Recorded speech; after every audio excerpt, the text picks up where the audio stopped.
Have you ever felt like the universe was trying to tell you something? Like it was pushing you towards a person, a place, or a destiny you couldn't yet see? This is a story about that feeling. It's about two people, Leo and Clara, whose lives were like two rivers flowing side by side, sometimes close enough to touch, but never quite merging. Our story begins not with a grand, cinematic meeting, but with a near miss. It was a rainy Tuesday in the heart of the city. Leo, an architect, who saw the world in lines and angles, was rushing to a meeting, his umbrella barely fighting against the wind. Just as he turned a corner, he bumped into someone, sending a cascade of papers flying into the puddles. "Oh, I'm so sorry," he exclaimed, bending down to help. The person he'd bumped into was Clara, a writer who saw the world in stories and metaphors.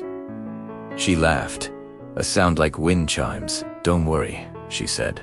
"They were just rough drafts. Maybe the rain will improve them." For a fleeting moment, their eyes met, a spark of recognition, a feeling of familiarity. But the light changed, a taxi honked, and they went their separate ways, unaware that fate had just made its first move. A year later, Leo found himself in a quaint, second-hand bookstore, a place he rarely visited. He was looking for a specific book on historical architecture. As he reached for a dusty tome on the top shelf, his hand brushed against another. It was Clara. She was reaching for a collection of poetry right next to his book. "You again," she said, a smile playing on her lips. "The man from the rain." Leo was stunned. "I can't believe you remember." They talked for hours that day, sitting among the towering shelves of forgotten stories. They discovered a shared love for old films, a similar sense of humor, and a mutual feeling that they had known each other for a lifetime. They exchanged numbers, promising to meet for coffee.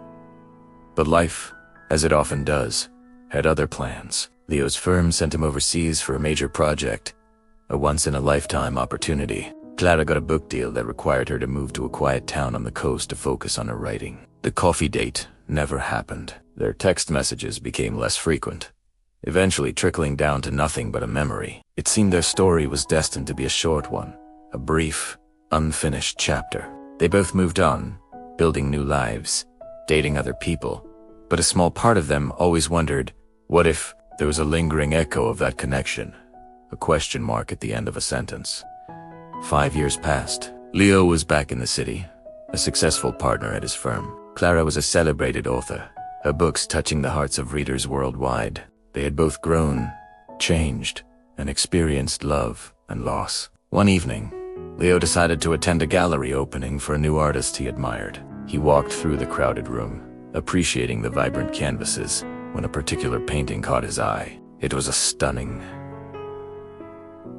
cityscape, but what truly captivated him was the tiny detail in the corner. A man and a woman, their umbrellas colliding in a downpour. His heart skipped a beat. He felt a tap on his shoulder. He turned around, and there she was. Clara. She looked different, more confident, more herself. But her eyes were the same.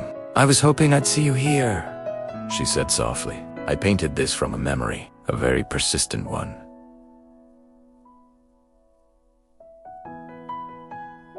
Leo was speechless. All the years, all the distance, all the missed chances. They all melted away in that single moment. It wasn't a coincidence. It was a convergence. They had both been traveling on their own paths, but those paths were always leading them back to this exact point in time. They walked out of the gallery and into the cool night air. The city lights twinkled around them like 1,000 tiny stars. They didn't need to catch up on the last 5 years with a flurry of words. They could see the stories in each other's eyes. They had both made choices, big and small, that had led them away from each other. But fate had been patient. It knew that they needed that time apart to become the people they were meant to be. They needed to build their own worlds before they could build one together. Clara later told him she almost didn't come to the city that week. A last-minute decision, a gut feeling she couldn't ignore. Leo confessed he had almost stayed home that night, tired from a long week at work. But something, some invisible force, had nudged them both out the door and into each other's lives one final time. It wasn't about finding the right person, but about being the right person at the right time. Their story teaches us something profound about love and destiny. Sometimes, love isn't about the chase. or the perfect timing. It's about patience. It's about trusting the journey, even when the path is unclear. Leo and Clara had to navigate their own lives, make their own choices, and grow into the people they were always meant to become.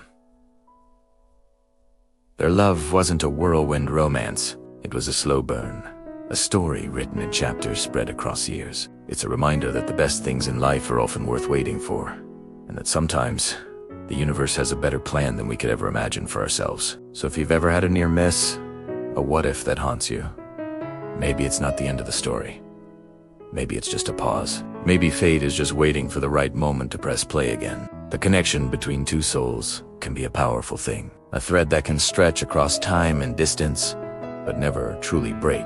Leo and Clara's story wasn't just about finding each other. It was about finding themselves first, and when they finally did, the universe conspired to bring them together, proving that some stories are just meant to be. What do you think? Is it fate? Or is it choice? Or maybe it's a beautiful dance between the two. Let me know your thoughts in the comments below. Thank you so much for watching and sharing this story with me. If you enjoyed it, don't forget to like and subscribe for more tales about the incredible mysteries of life. See you next time.